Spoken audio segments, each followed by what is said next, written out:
சென்னையைச் சேர்ந்த robotic engineer Rene ஜோசில்டா ஒரு காதல் தோல்வியின் காரணமாக இந்தியாவின் 12 மாநிலங்களில் உள்ள 21 முக்கிய இடங்களுக்கு வெடிகுண்டு மிரட்டல் மின்னஞ்சல் அனுப்பி நாட்டையே அதிர்ச்சியில் ஆழ்த்தினார்.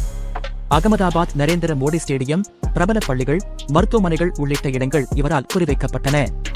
மேலும் அகமதாபாத்தில் நடந்த ஏர் இந்தியா AI-171 விமான விபத்தில் 274 பேர் உயிரிழந்ததைத் தொடர்ந்து ஒரு மின்னஞ்சல் வந்தது. நாங்கதான் AI-171 விமானத்தை வீழ்த்தினோம். இதனால் சைபர் குற்றப்பிரிவு மற்றும் தேசிய பாதுகாப்பு பிரிவுகள் பெரும் பதட்டத்துடன் விசாரணை மேற்கொண்டனர்.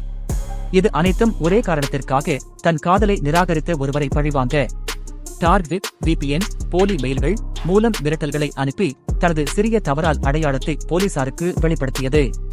சென்னை சாலி கிராமம் பகுதியில் கைது செய்யப்பட்ட அவர் அகமதாபாத் சைபர் கிரைம் பிரிவுக்கு விமானத்தில் அழைத்துச் செல்லப்பட்டார்.